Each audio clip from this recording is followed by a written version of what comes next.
সাদাতপুরে যেরকম নিয়মিত আসি, আজকে ঠিক একইভাবে আসছি সাদাতপুরে। হ্যাঁ, আজকে একটু নেতাকর্মীদের উৎসাহ উদ্দীপনা একটু বেশি ছিল, কারণ পার্টির ভারপ্রাপ্ত চেয়ারম্যান জনাব তারেক রহমান সিরাজগঞ্জ জেলা বিএনপির যে সম্মেলন প্রস্তুতি কমিটি করেছে, সেখানে আমাকে উনি সদস্য রেখেছেন। সঙ্গত কারণে নেতাকর্মীদের মধ্যে একটু উৎসাহ উদ্দীপনাটা বেশি ছিল। কিন্তু এই উৎসাহ উদ্দীপনার কারণে সাদাতপুরের জনগণ কোনো দুর্ভোগ পোহাক, এটা আমি চাইনি। যে কারণে সাদাতপুরে ঢোকার পূর্বেই আমি আমাদের পার্টির সাবেক সাধারণ সম্পাদক, দীর্ঘদিন যিনি পার্টিকে শ্রম দিয়েছেন, মরহুম আনোয়ার হোসেনের কবর জিয়ারত করে ওই গোরস্থানের পাশেই আমি, যেটা সাম্প্রতিক সময়ে জিয়া পার্ক নাম দিয়েছে, সেখানে সকল মোটরসাইকেল রেখে এবং 4 ভাগের 1 ভাগ লোক, মতো 120-25 জন লোক নিয়ে আমি পার্টি অফিসে দিকে আসি। পার্টি অফিসে আসার পরে সেখানে স্লোগান হচ্ছিল ডাক্তার মুহিতের নামে। তা আমার একটা ধারণা ছিল যে এই স্লোগান তো হতেই পারে একজন ব্যক্তির নামে, সেহেতু আমার পার্টির বাইরের লোক না। তো তখন তারা বলতেছে যে না, এই পার্টি অফিসে আপনি ঢুকতে পারবেন না। আমি বললাম, কেন ঢুকতে পারবো না? না, মোহিত সাহেব ছাড়া এই পার্টি অফিসে ঢুকবে না। তখন আমি হাসতেছিলাম, কারণ আমি তো সবাইকে চিনি। আমি হাসতেছিলাম যে না, কেন, এটার তো কোনো কথা হলো, চল একসাথে বসি, চা খাই পার্টি অফিসে। এই বলতে বলতে তারা বিভিন্ন রকম অস্ত্রশস্ত্র নিয়ে আমাদের উপরে হামলা করে, আমার নেতাকর্মীর উপরে হকি স্টিক, গজারি লাঠি, এসএস রড, হাতুড়ি, এগুলো নিয়ে হামলা শুরু করে। তো 15 থেকে 20 জন আহত হয়েছে। আমি নিজেও আহত হয়েছি ঠেকাতে গিয়া, আমার নেতাকর্মীকে রক্ষা করতে গিয়া। পার্টি অফিসে যখন আমরা যাই তখন আমাদেরকে বাধা দিছে যে না, পার্টি অফিসে অন্য কেউ আসতে পারবে না, এখানে একজন ব্যক্তি পার্টি অফিসে থাকবে, আর কেউ থাকবে না। তো পার্টি অফিস, দলের পার্টি অফিস, এটা উন্মুক্ত, এখানে যারা দল করবে সবাই যাবে, এখানে তো কে যাবে কে যাবে না এই বাধা দেওয়ার এখতিয়ার কারোরই নাই।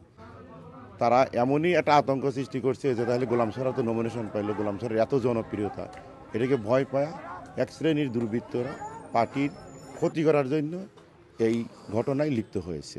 70-80 জন আমার পর হামলা চালাইছে, দেখুন এই অবস্থা। হ্যাঁ, এই অবস্থা। আরও 2-3 জন হাসপাতালে, তাও তো 15-20 জন আহত হয়েছে। বিএনপির দুটি গ্রুপের মধ্যে একটি উত্তেজনার সৃষ্টি হয়, ধাওয়া পাল্টা ধাওয়া শুরু করে। তখন আমরা সংবাদ সংগ্রহের জন্য ভিডিও ধারণ শুরু করি। এরই এক মুহূর্তে বিএনপির কিছু নেতাকর্মী আমার উপরে এসে আক্রমণ করে, আমাকে জঘন্য ভাষায় গালিগালাজ করে এবং আমার মোবাইল ছিনিয়ে নেওয়ার চেষ্টা করে এবং কিলঘুষি মারতে থাকে। যদি আজকে আমাদের নেতা জনাব গোলাম সারোয়ার শাহজাদপুরে আসছেন, আমরা জানতে পারলে অবশ্যই তাদেরকে আমরা সসম্মানে এখানে নিয়ে উপস্থিত করতাম। কিন্তু আমরা জানি, আমরা লক্ষ্য করেছি যে আমাদের প্রিয় নেতা ডক্টর এম এ মুহিত, উনি যেহেতু আহ্বায়ক হয়েছেন, নতুন একটি কমিটি হয়েছে, সেই কমিটিতে আমাদের গোলাম সারোয়ার ভাই রয়েছেন, আরও অন্যান্য নেতৃবৃন্দ রয়েছেন। আমরা জানতাম যে একসঙ্গে ওনারা আসবেন, আমরা সবাই তাদেরকে স্বাগত জানাবো, তাদেরকে শুভেচ্ছা জানাবো। কিন্তু অত্যন্ত দুর্ভাগ্য, একা একা উনি এইভাবে নিষ্ক্রিয় নেতাকর্মী এবং অপরিচিত নেতাকর্মী এবং সেই সাথে আওয়ামী লীগের লোকজনকে নিয়ে এই দলীয় কার্যালয়ে অভিমুখে আসার কারণে আজকে এই ঘটনাটা ঘটেছে। আমরা এটার জন্য অত্যন্ত দুঃখ প্রকাশ করছি। প্রিয় ভাইরা, খতিয়ে দেখব এবং যদি অন্যায়ভাবে তার উপরে আক্রমণ করে থাকে, সাংগঠনিকভাবে আমাদের যেহেতু কমিটি সদ্য বিলুপ্ত হয়েছে, আমরা চেষ্টা করব এগুলা আইনের আওতায় নিয়ে আসার জন্য। পরামর্শ করে সম্মিলিতভাবে যদি আমরা আজকের এই অনুষ্ঠান, উনি যে অনুষ্ঠানের আয়োজন করেছেন, সেখানে যদি আমরা থাকতে পারতাম, তাহলে জিনিসটা খুব সুন্দরভাবে হয়ে যেত। দুঃখিত আমরা আজকের এই অনাকাঙ্ক্ষিত ঘটনার জন্য, দুঃখিত।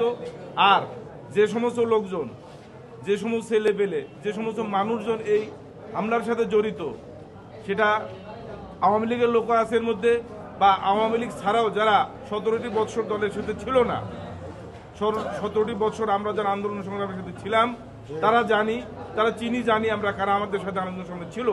যারা আন্দোলন সংগ্রামের সাথে ছিল না, তারা এসে এই ঘটনাটা ঘটেছে বলে আমরা মনে করছি, প্রাথমিক ধারণা করছি। আজকে আমাদের দলীয় কার্যালয়ে আপনারা এসেছেন।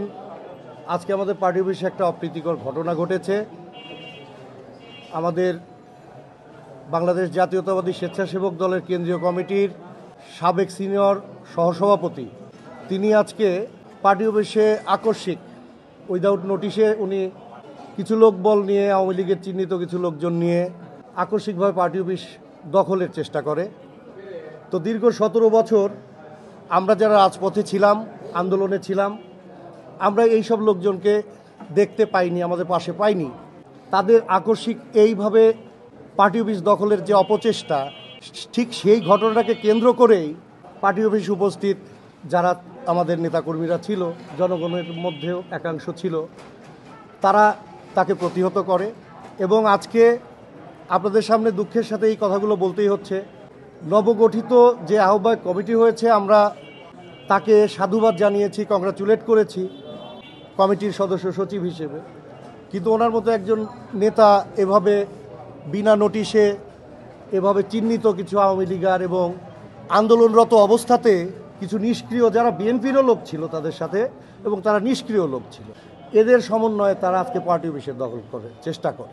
সে আসলে একটা অতিথি পাখির মতন, হ্যাঁ, মানে 17 বছর তাকে পাইনি, অথচ আজকে যে এখানে আসছে আমরা কেউ জানি না। আমার যে প্রাণপ্রিয় নেতা ডক্টর এম এ মুহিত সাহেব, তাকেও তুই 1 মিনিট ইনভলভ করে আসে যে গোলাম সরোয়ার যাচ্ছে তোমরা ই করো, আমরা কেউ জানি না। সে অতর্কিতে আওয়ামী লীগের লোকজন এবং যারা নিষ্ক্রিয়, যারা কোনোদিন বিএনপিতে মিছিল মিটিংয়ে আসে নাই, সুবিধাবাদী, বঞ্চিত, সেই সব লোকজন নিয়ে পার্টি অফিস মুখে কেন্দ্রে আমাদের পার্টি অফিস দল করতেছে। কেন্দ্রীয় অফিসে ঢুকতে হয়েছিল, পরে ওখানে মহিত গ্রুপের লোকজন তাকে বাধা দেয়। গ্রুপের মধ্যে ইয়া হয়েছে, হাতাহাতি, তথ্য বাক্য বিনিময়, পরে বলতে যে এখানে ছাত্রদের চলে গেছে, কোনো সমস্যা হয়নি।